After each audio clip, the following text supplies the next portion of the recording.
What is going on, YouTube? It is your boy MrBaboon back with another reaction video. So this time we have every greatest heist explained in 12 minutes. So we're gonna react to this, watch this, all that good stuff. You know what I'm saying? I'm definitely excited to watch this and everything. See, you know.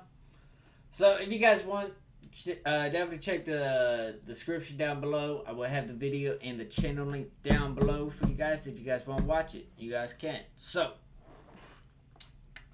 I think with that being said, I think we're just gonna jump right into the video.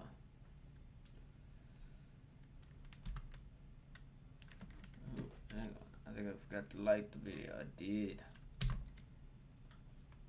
The D.B. Cooper skyjacking. Heists can be daring, but the most daring one in recent memory happened 30,000 feet in the air in 1971 when a mysterious fellow using the alias D.B. Cooper boarded Northwest Orient Airlines Flight 305 from Portland to Seattle with plans of hijacking the entire aircraft. Cooper was slick enough to hand a note to a flight attendant telling her that he had a bomb while demanding $200,000 in cash and 4 parachutes. But he allowed the plane to land in Seattle, where he held the passengers hostage. His request was granted, and he released the passengers while keeping the entire crew in the airplane. The brazen hijacker instructed the plane to take off and make its way to Mexico City. Along the way, he jumped off the plane with the ransom money and the parachute, never to be seen ever again. Only a portion of the money was found buried along the Columbia River, but the authorities never found D.B. Cooper or figured out his real identity. Cooper became a legend as no one knows what happened after that fateful incident. The Banco Central burglary in Fortaleza.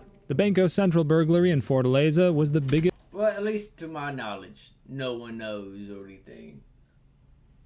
Exactly. You know what I mean? It's still unknown and everything.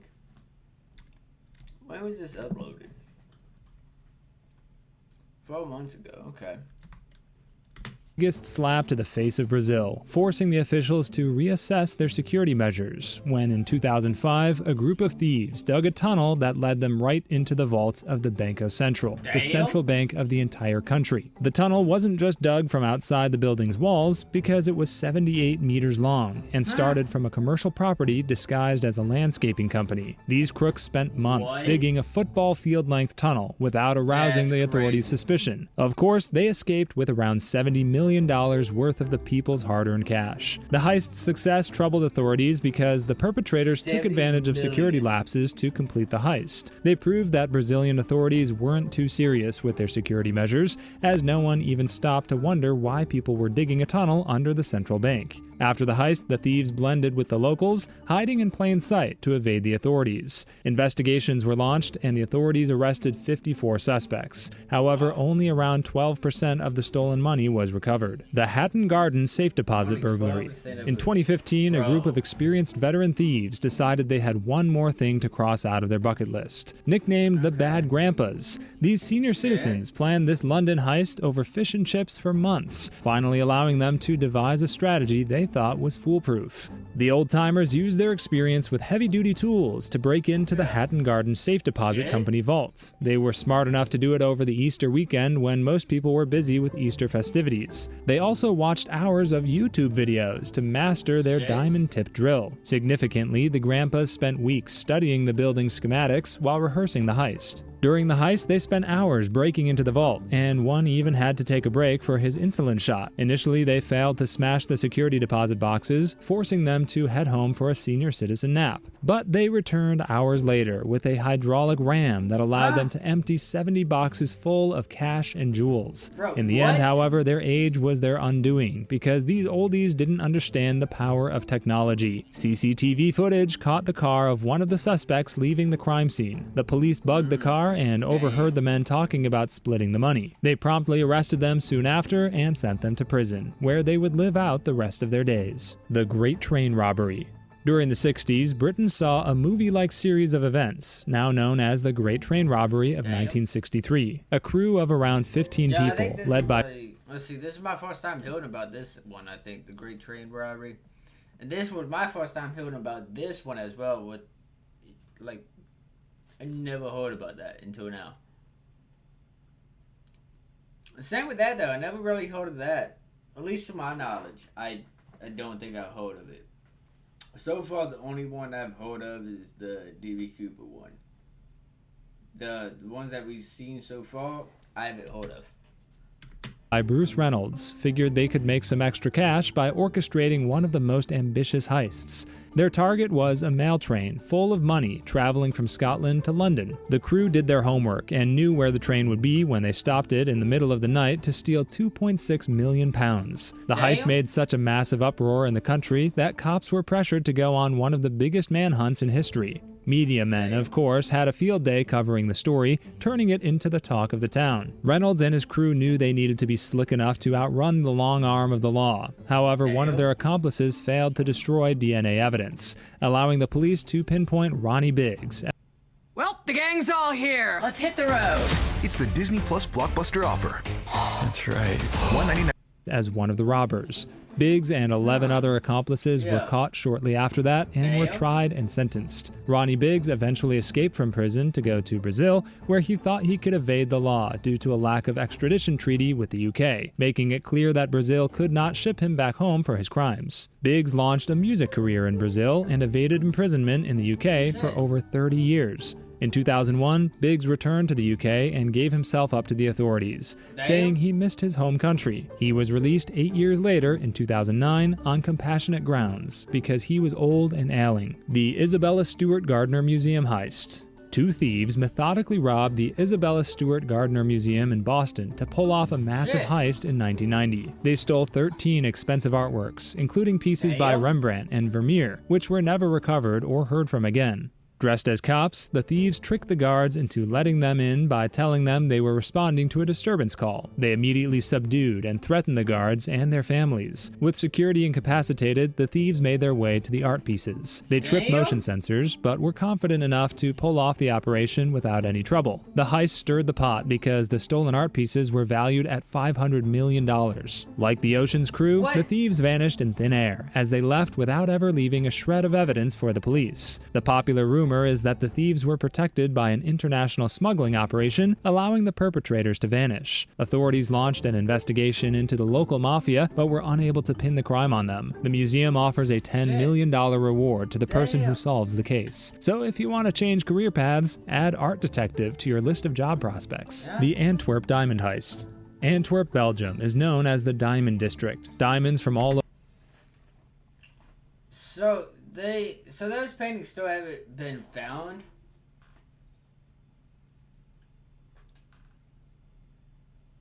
That's fucking... That's absolutely crazy.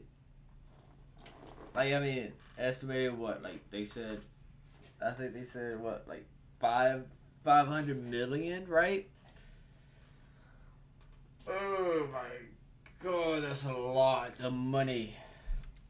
All over the world are bought, sold, and cut in Antwerp, turning it into an expensive hub of some I of don't know why, but this light right now is just fucking with my eyes. the most precious stones in the world. Of course, it was no surprise that someone became ambitious enough to try to steal diamonds in this city. The high-security vault of diamonds in Antwerp is like Fort Knox because of its extremely tight security. But a gang of thieves was confident enough to try to pull off one of the biggest heists in history by breaking into the vault.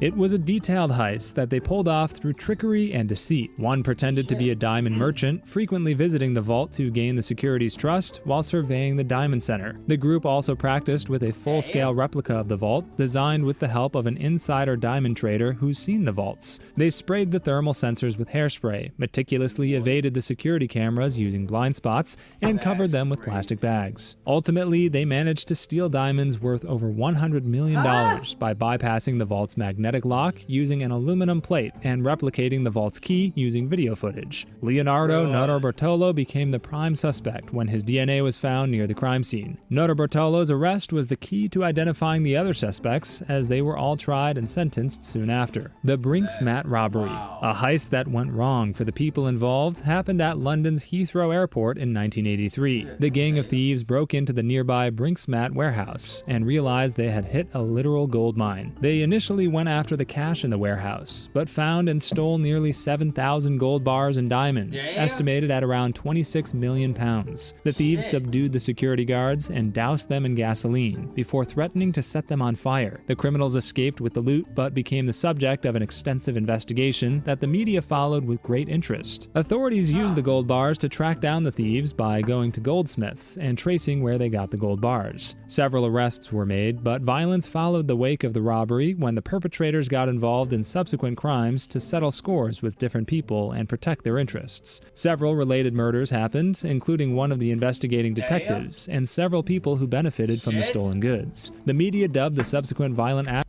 Like, what? I gotta fix my hair again. Like, what? acts that stem from the robbery as the curse of wild, Brink's Map, bro. the Securitas Depot robbery. In what was a carefully planned robbery, Hey, I'm with still Priceline on the one that we VIP just Family, got you can done unlock with. deals 5 times faster. You don't even have to be an actual fan. a group of 6 masked Like, I'm men still on abducted this the one. manager of Securitas Cash Management and his wife. crazy. They threatened and forced the manager.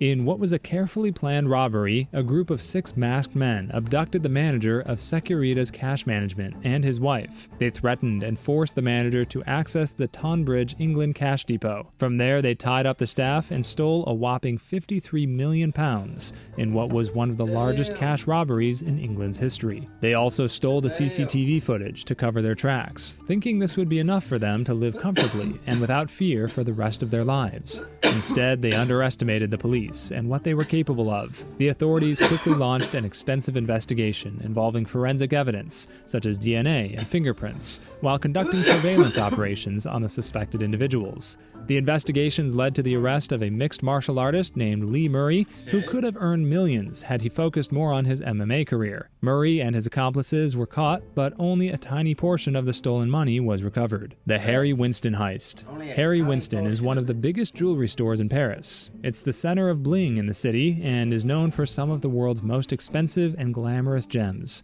Naturally, the store should have one of the best security systems in France, but that didn't stop thieves from trying their luck to get the big bucks. In 2007, the store was the subject of a robbery involving 4 men who pretended to be builders and were working with a former security guard. In 2008, 4 thieves dared to dress as women, complete with wigs. The total value stolen from Harry Winston in the robbery totaled over $100 million, as the police quickly investigated where these cross-dressing thieves ran off to. Several international agencies worked together to track down the men in fishnet stockings, leading them to suspect the Pink Panthers International Crime Organization's involvement in the heist. By 2011, 9 individuals had been caught and sentenced to multiple years. Only a portion of the stolen jewelry was recovered, as authorities believe that members of the organization are still at large with the proceeds from their heist. The Dunbar Armored Robbery. The Dunbar Armored Robbery of 1997 involved a robbery that Alan Pace and his comrades spent months planning. Pace was a disgruntled former employee of Dunbar Armored, a company that provided armored car services for the transportation of cash and valuables. He sought revenge after being fired for tampering with the company's vehicles. The robbers carefully planned the heist, including a detailed recon of the Dunbar facility and its security measures. They also asked for the help of insiders familiar with the security protocols, allowing them to speed up the timeline of their heist. On the night of the robbery, they disabled the security system and went straight to the cash, stealing a total of $18.9 million.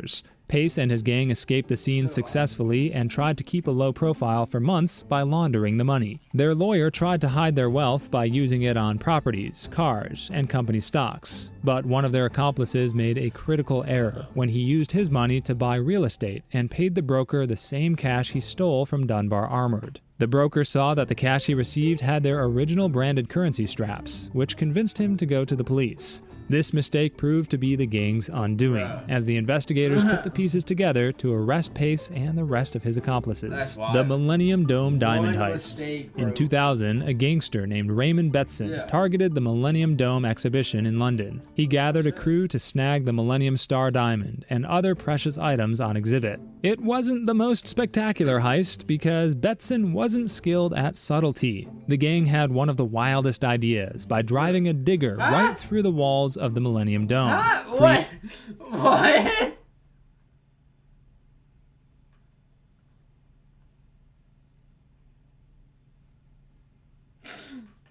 Bro, like, I could just see that now. Like, just, you're driving, you know what I mean? You're chilling, driving, you got your music going, you know? And then, next thing you know, you just see, like, at the corner of your eye, you're like, hey, so you slow down, you pull over nice and safe because you're a responsible human being, right?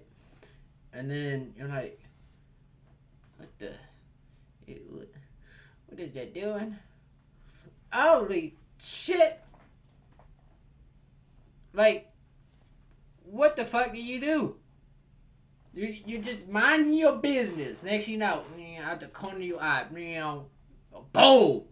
Driving into it. And you're like, what the hell? What do you do? Because I don't know what the fuck I'm doing.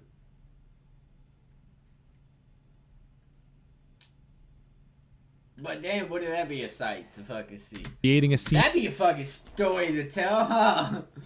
Like, if you're one of the people that, like, actually got to see that type shit.